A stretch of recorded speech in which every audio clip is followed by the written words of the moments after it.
Hello students, आप सभी का स्वागत है मेरे यूट्यूब चैनल कुलदीप फिजिक्स में। My self Kuldeep Saini. आज हम स्टार्ट करेंगे आरबीएससी का चैप्टर नंबर 9, आरबीएससी क्लास 9 का चैप्टर नंबर 9 जो कि फोर्स एंड मोशन।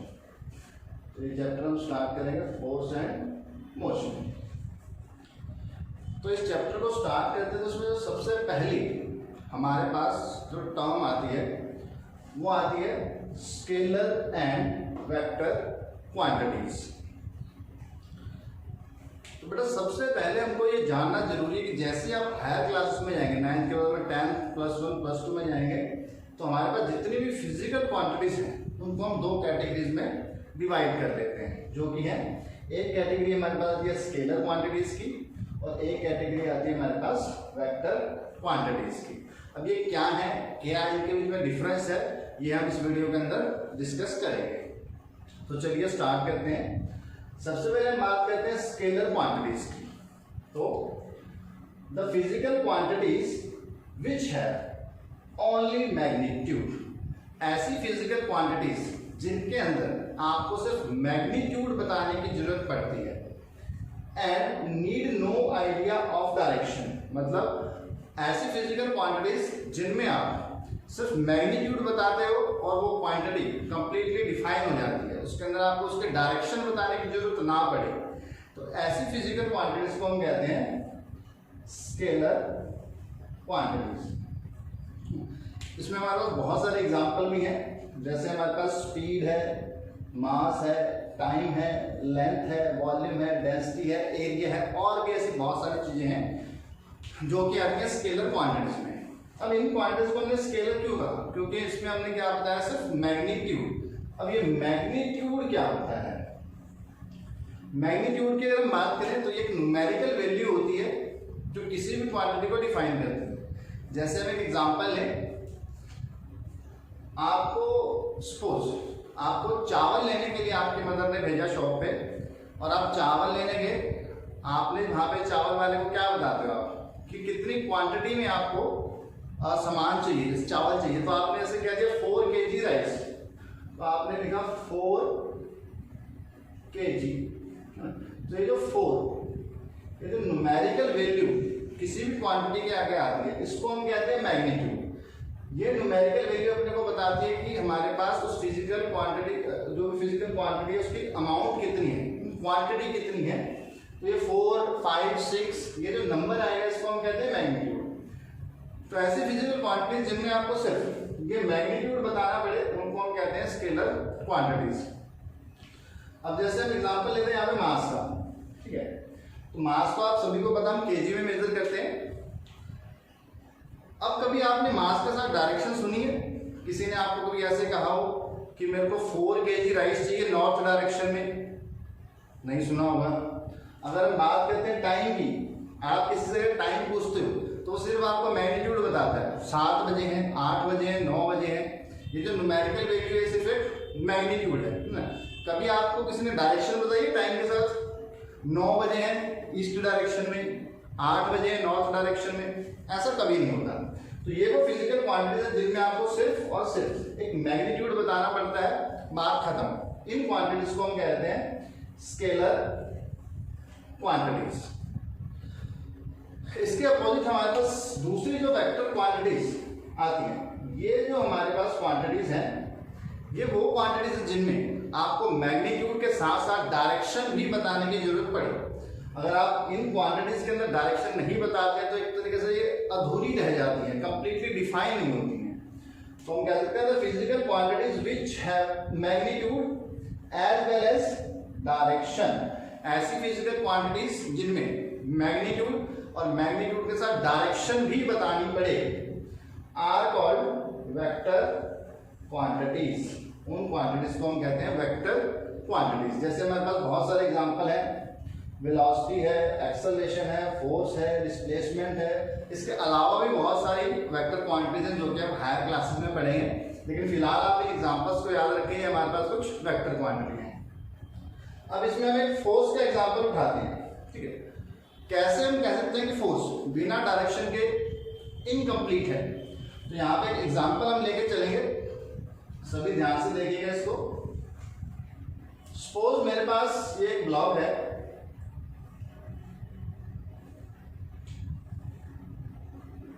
जो कि मैंने एक सरफेस के ऊपर रखा हुआ है। अब आपको कहा जाए कि इस ब्लॉक के ऊपर दो फोर्सेस लग रही हैं 5 न्यूटन की, तो ये बताओ ब्लॉक किस डायरेक्शन के अंदर मूव करेगा?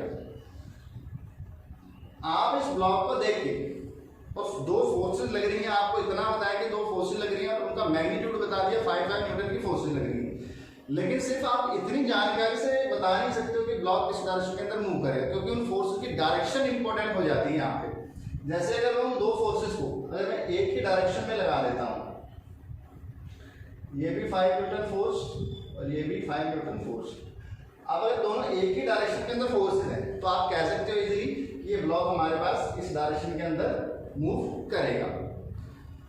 लेकिन अगर यहाँ पे मैं फोर्स की डायरेक्शन चेंज कर देता हूँ, अगर मैं एक फोर्स इस डायरेक्शन में लगा दूं और दूसरी फोर्स इस डायरेक्शन में लगा दूं 5 न्यूटन, तो क्या अब भी ये ब्लॉक इस डायरेक्शन में मूव करेगा?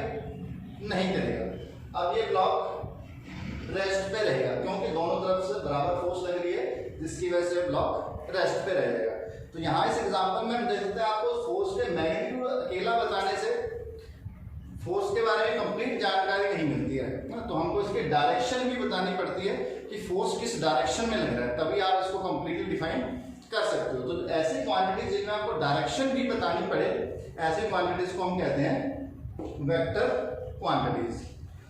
अच्छा, तो हम स्केलर और वेक्टर क्वांटिटीज में हम डिफरेंस कैसे करेंगे? तो बेटा जो वेक्टर क्वांटिटीज हैं इनके ऊपर हम एक एरो का निशान लगा देते हैं, इनको शो करने के लिए वेक्टर क्वांटिटीज। जैसे अगर हम एग्जांपल कर लें, अगर हमारे पास वेलोसिटी है v, अगर सिर्फ मैग्नीट्यूड बता दे तो आप इसको भी लिख सकते हो, लेकिन इसके ऊपर अगर एरो का निशान आ जाता है ऐसे, इसका मतलब है ये एक वेक्टर क्वांटिटी है। सिमिलरली फोर्स के ऊपर आप ये निशान लगा दो, जिससे अपने को पता लगता है फोर्स के साथ साथ आपने डायरेक्शन भी बताई, तो ये वेक्टर क्वांटिटी है। तो कोई भी वेक्टर क्वांटिटी होगी उसके ऊपर आप ये एरो का निशान प्लेस कर देंगे, इससे अपने को पता लग जाएगा कि वो क्वांटिटी हमारे पास वेक्टर क्वांटिटी है। चलिए आगे चलते हैं। इसमें हमारे पास एक टर्म आती है यूनिट वेक्टर। यूनिट का मतलब होता है 1, ठीक है। तो यहाँ पे हम यूनिट वेक्टर को डिफाइन कर सकते हैं, unit vector of any vector A is a vector. किसी भी वेक्टर ए का अगर आपको यूनिट वेक्टर निकालना है तो वो क्या होगा? तो unit vector of any vector A is a vector whose magnitude is unit, whose magnitude is unit।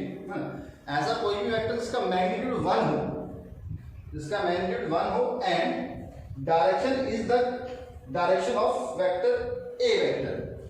कहने का मतलब आपके पास कोई भी वेक्टर है, उसका जब आप यूनिट वेक्टर निकालेंगे तो वो क्या होगा? उसका यूनिट वेक्टर वो होगा जिसका मैग्नीट्यूड तो 1 हो और उसकी डायरेक्शन वही हो जो हमारे पास वेक्टर ऑलरेडी बता रहा है, ठीक है।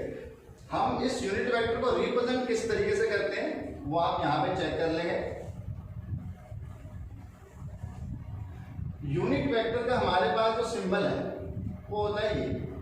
किसी भी वेक्टर के ऊपर आप ये कैप बना देते हो, इसको हम रीड भी ऐसे कहते हैं, ए कैप, इसको हम कहते हैं यूनिट वेक्टर। यूनिट वेक्टर हमारे पास किसके इक्वल होता है? कोई भी वेक्टर हो, कोई भी वेक्टर हो, उस वेक्टर को अगर आप उसके मैग्नीट्यूड से डिवाइड कर दें, इसी वेक्टर के अगर मैं इसको मैग्नीट्यूड से डिवाइड कर दूं, ये मोड का साइन है, मोड हम मैग्नीट्यूड के लिए यूज करते हैं, ये वेक्टर क्वांटिटी है और जब आप उसके बाहर मोड लगा दोगे मतलब इस वेक्टर का आपने मैग्नीट्यूड फाइंड किया है, ठीक है। तो किसी भी वेक्टर को उसके मैग्नीट्यूड से डिवाइड करते हैं तो हमारे पास आता है यूनिट वेक्टर, जिसको आप रीड करोगे ए कैप। और यहां से हम ऐसा भी कह सकते हैं कि अगर आपके पास कोई वेक्टर है ए वेक्टर, तो इसको आप इस फॉर्म में भी लिख सकते हो, ये इधर जाके मल्टीप्लाई हो जाएगा, तो magnitude of A vector into A cap. तो यहाँ पे भी हमारे पास ये वेक्टर कंप्लीटली डिफाइन हो जाता है, क्योंकि वेक्टर क्वांटिटीज में क्या चाहिए? दो, मैग्नीट्यूड और डायरेक्शन। तो यहाँ पे हमारे पास मैग्नीट्यूड तो इस मोड से पता लग जाएगा और डायरेक्शन अपने को बता देगा यूनिट वेक्टर। यूनिट वेक्टर की सिर्फ डायरेक्शन बताता है, इसका मैग्नीट्यूड अपने पास सिर्फ 1 होता है ना, ये सिर्फ डायरेक्शन के लिए हम इसको यूज करते हैं। तो ये भी आप याद रखेंगे, यूनिट वेक्टर को हम किस तरीके से रिप्रेजेंट करते हैं, एक कैप, कैप का निशान है, कोई भी वेक्टर हो सकता है। यहाँ पे मैंने ए लिया है, सपोज आपके पास कोई वेलोसिटी आप फाइंड कर रहे हो तो आप v कैप लिख सकते हो, v कैप आपके पास हो जाएगा v vector upon v vector का मैग्नीट्यूड ना। तो इस तरीके से आप किसी भी वेक्टर का यूनिट वेक्टर फाइंड कर सकते हैं। तो नेक्स्ट टॉपिक जो हमारे पास यहाँ पे आता है फोर्स एंड मोशन चैप्टर में, वो है मोशन। मोशन को हम हिंदी में कह सकते हैं एक तरीके से गति, है ना। कोई भी ऑब्जेक्ट, कोई भी वस्तु मोशन में कब कहलाती है, अपने को कैसे पता लगेगा कि कोई ऑब्जेक्ट मोशन कर रहा है, तो वो हम यहाँ पे डिफाइन करेंगे कि मोशन क्या है, कैसे हम उसको फाइंड कर सकते हैं, उसको मोशन को बताने के लिए अपने को किस किस चीजों की जरूरत पड़ती है। तो स्टार्ट करते हैं। An object is said to be in motion if, कोई भी ऑब्जेक्ट मोशन में तब कहलाता है जब its position from the reference point, उस ऑब्जेक्ट की पोजीशन किसी एक रेफरेंस पॉइंट से, रेफरेंस पॉइंट ये आप डिसाइड करते हो कि कहां से आप उस मोशन को ऑब्जर्व कर रहे हो, तो किसी एक रेफरेंस पॉइंट से अगर कोई ऑब्जेक्ट अपनी पोजीशन चेंज कर रहा हो विद टाइम, उस ऑब्जेक्ट को हम कह देंगे कि वो ऑब्जेक्ट है motion. Then object is said to be in motion if its position from the reference point changes with time। अगर कोई ऑब्जेक्ट अपनी पोजीशन किसी रेफरेंस पॉइंट से चेंज कर रहा है विद टाइम, तो उस ऑब्जेक्ट को हम कह देंगे वो ऑब्जेक्ट है मोशन के अंदर। We require two measurements। अगर आपको मोशन को डिस्क्राइब करना है कि कोई ऑब्जेक्ट मोशन में है या नहीं, तो उसके लिए आपको दो चीजें चाहिए होती हैं to describe the position of an object. First जो चीज है, the distance of the object from a fixed reference point called origin. तो एक फिक्स रेफरेंस पॉइंट से उस ऑब्जेक्ट का डिस्टेंस कितना है, पहले तो आपको ये पता होना चाहिए कि हमारे पास उस पर्टिकुलर ऑब्जेक्ट का किसी रेफरेंस पॉइंट से डिस्टेंस कितना है। सेकेंड जो चीज अपने को पता होनी चाहिए, the angle which the line joining the origin and object makes with a reference axis. तो आपको दो चीजें पता होनी चाहिए किसी ऑब्जेक्ट की पोजीशन को डिफाइन करने के लिए, पहला डिस्टेंस कितना उसका किसी रेफरेंस पॉइंट से, और दूसरा एंगल कितना है उस ऑब्जेक्ट का। डायग्राम को समझेंगे इजीली अपने को समझ में आ जाएगा। तो यहां पे हम एक एक्सिस ड्रॉ करते हैं, एक्स और वाई एक्सिस।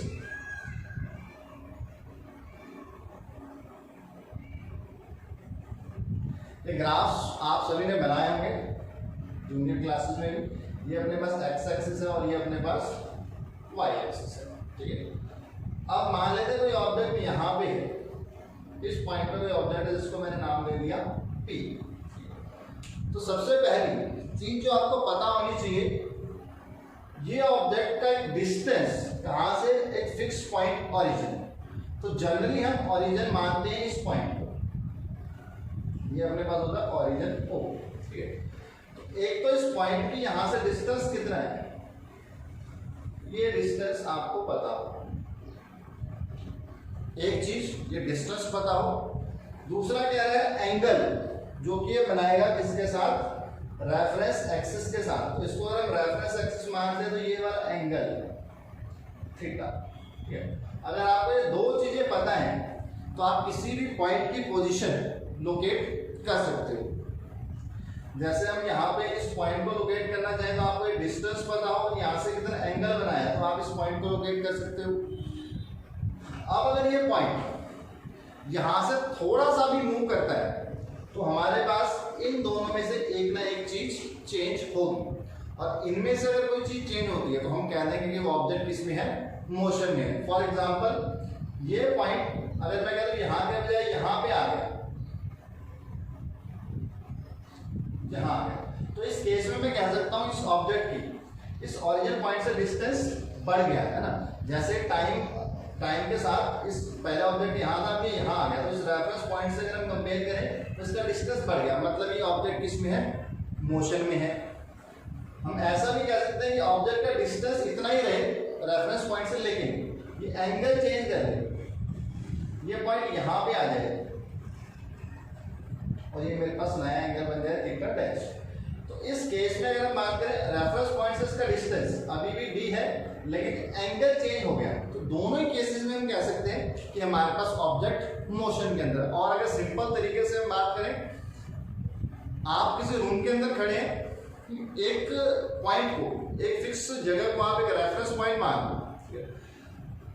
उस रेफरेंस पॉइंट से अगर आपकी थोड़ी सी भी पोजीशन चेंज होती है तो मतलब आप मोशन में हैं। फॉर एग्जांपल यही बोर्ड पे देख लेते हैं, ये तो लाइन है बोर्ड की, इसको मैं एक रेफरेंस मान लेता हूँ और मैं यहाँ पे खड़ा हूँ, अभी ये मेरी इसके साथ पोजीशन है। अब अगर मैं थोड़ा सा भी मूव करता हूँ तो इस रेफरेंस लाइन से मेरी पोजीशन चेंज हो गई है, तो पोजीशन चेंज हुई मतलब मैं मोशन के अंदर हूँ।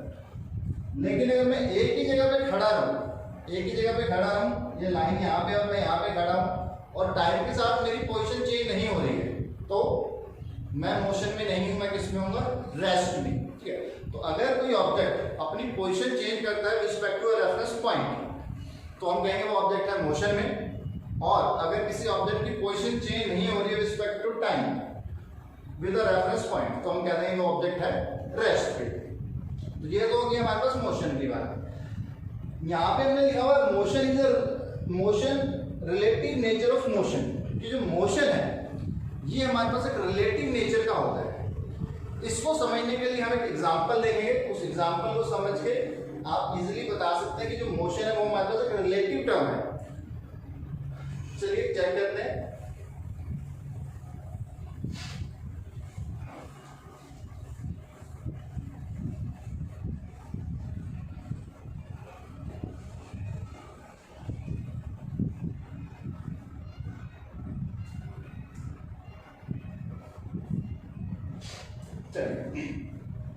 तो हम बात कर रहे हैं रिलेटिव नेचर ऑफ मोशन। एक छोटा सा एग्जांपल दे रहा हूं, इससे आप अच्छे से समझ जाएंगे। सपोज ये एक बस स्टॉप है, क्या है, बस स्टॉप।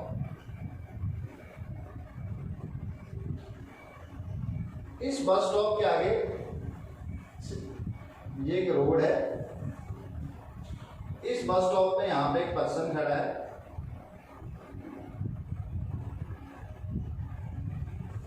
और यहां पे एक कार जाती है।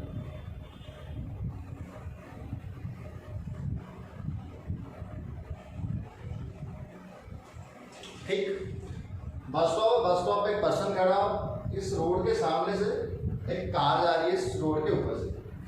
इस कार के अंदर मैं कहता हूं दो लोग बैठे हैं, एक को नाम देते हैं ए और एक को नाम देते हैं। अब यहाँ पे रिलेटिव नेचर को समझना कैसे, इस एग्जांपल से हम बता सकते हैं कि मोशन हमारे पास एक रिलेटिव टर्म है। तो सबसे पहले मैं रेफरेंस मानता हूं इस पर्सन को जो कि बाहर खड़ा है। ये पर्सन यहाँ पे खड़ा है मतलब ये रेस्ट पे है, इसकी पोजीशन चेंज नहीं हो रही है। ये पर्सन जब इस कार को देखेगा, इन दो में से एक पर्सन पे फोकस कर रहे हैं, सपोज इस बी वाले पे, इस बी पे हम फोकस करेंगे। अब ये पर्सन बाहर खड़ा है बस स्टॉप पे और सामने से कार गुजर रही है, उस कार के अंदर एक पर्सन बैठा है बी, उसको ये आदमी देख रहा है। तो जो यहाँ पे खड़ा है बस स्टॉप पे पर्सन, उसको जब कार में से आदमी जाता हुआ दिखाई देगा बी पर्सन, तो ये आदमी क्या कहेगा, ये बी पर्सन किस में है, मोशन में है, क्योंकि उसके सामने से वो चलता हुआ नजर आ रहा है, उसकी पोजीशन चेंज हो रही है रिस्पेक्ट टू टाइम। तो इस पर्सन के लिए ये बी पर्सन किसमें है, मोशन में है,